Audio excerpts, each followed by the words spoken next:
Hi guys, welcome to another movie crew review. Today I'll be reviewing Springsteen, Deliver Me From Nowhere.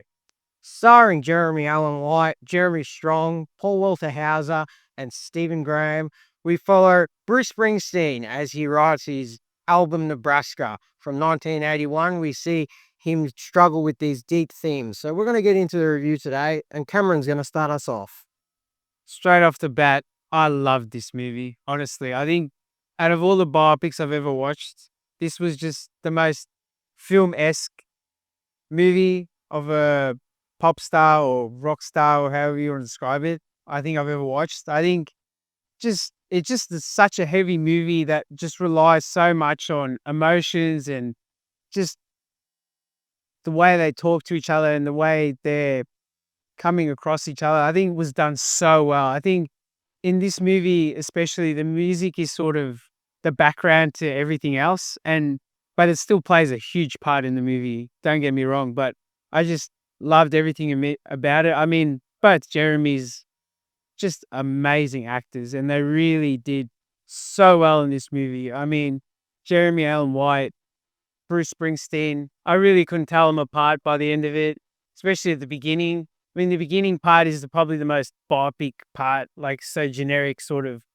because we've seen so many biopic movies now. You sort of just used to that scene where they're on the stage and they're acting like the superstar, but he did that so well. But just it's always comes down to those little things in these biopics. Can they pull it off? And Jeremy Allen White did that perfectly. I mean, straight off the bat when he does the last song of the concert and he's backstage, you just hear how worn out his voice is and so raspy. I mean, Bruce Springsteen has a raspy voice to begin with, and just that extra detail really, really sold me. And I was just, all right, I knew I was in for a good movie as soon as I saw that scene. And Jeremy Strong, gosh, we saw him in The Apprentice. I was blown away by that performance. And this, again, being that co-actor in this movie was just phenomenal. I mean, he's so needed in this movie just to help describe what Bruce is thinking and what he's going through when he's having those conversations with his wife,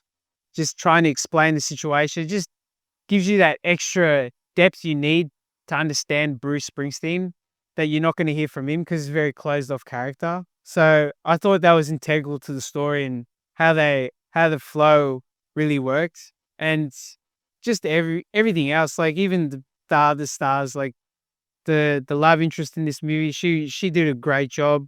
I mean, everything. The music was well done, and just the little things like just finding out like the genius behind all the songs and how he got to write those songs and how in the dark place he was. It just really interests me being a music lover. I just love seeing that stuff. Like you hear all about it, oh, they're in a dark place and that's how they write these songs. But when you hear it, you just sort of brush it off. But in this movie, they really don't shy away from it. You really see the struggles he's going through. And I think what they did with the flashback scenes were really done really well. I think they were beautifully shot. Just the black and white is sound cheesy, but it looked really good. I think it looked really clean, the black and white scenes, and I think they were integral to the story as well to help flow the story. But by the end of it, I was really blown away.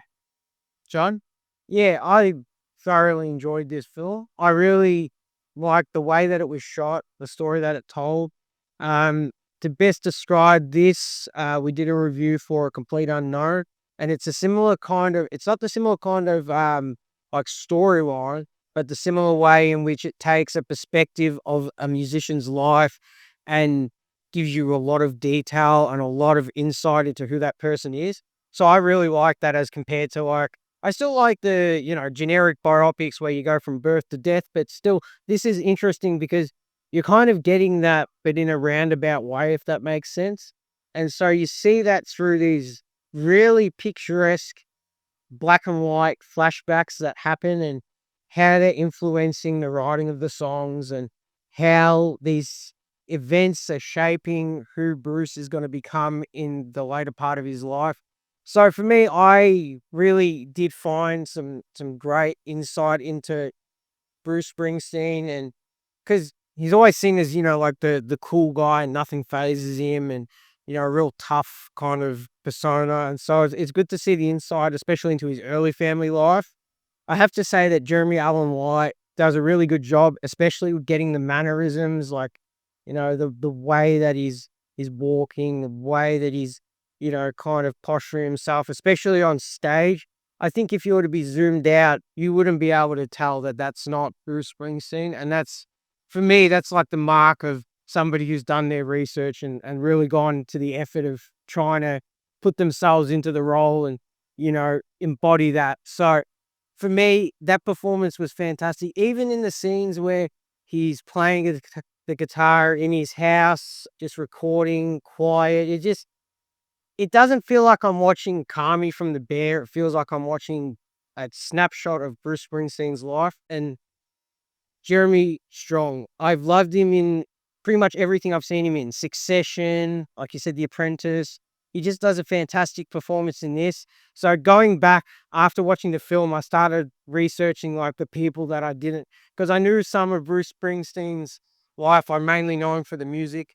So I went to start having a look, and John Landau, the way in which he looks, the way in which he talks, I think Jeremy Strong did just as good a job as Jeremy Allen White in terms of portraying, getting the voice down, getting the mannerisms, and the way in which these two characters interact in the film is just so interesting and so good, because he's probably got the hardest position of all. He's the go between the record company and Bruce. So it's one of these battles, and you can see it. And for me, the detail orientated side of it was really interesting.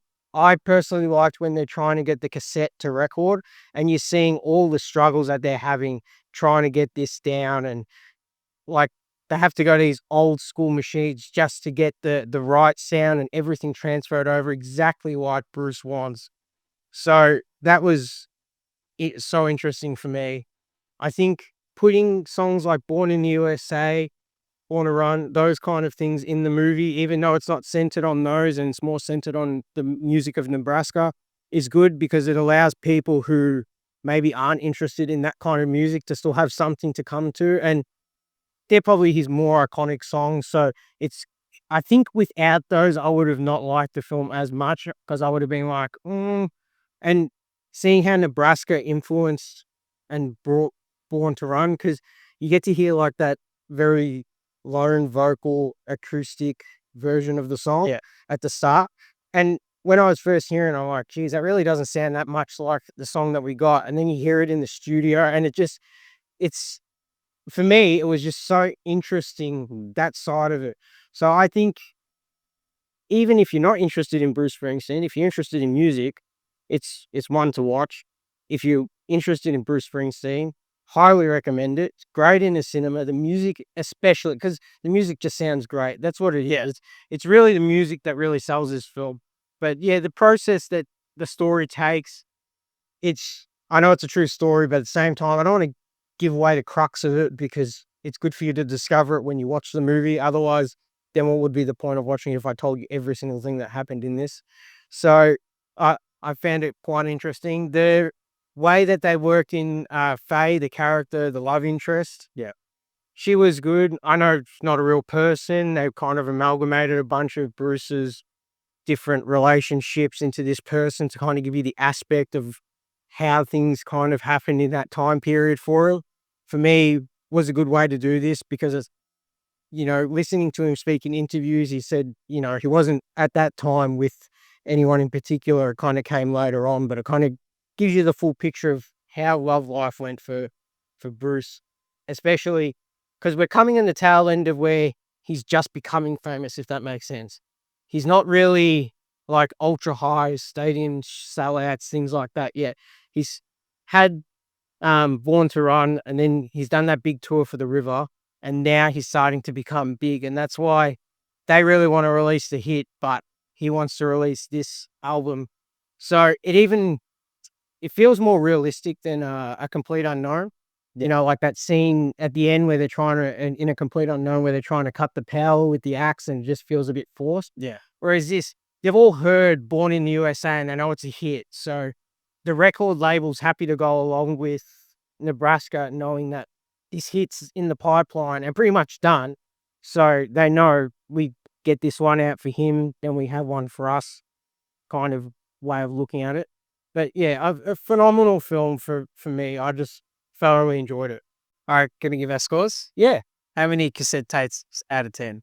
Yeah, I'm going to give it 9.5. Yeah, I'm on the same page. I'll give it 9.5 cassette tapes out of 10. All right, guys, make sure to like, subscribe, check out our socials, and we'll catch you on the next one. Ciao.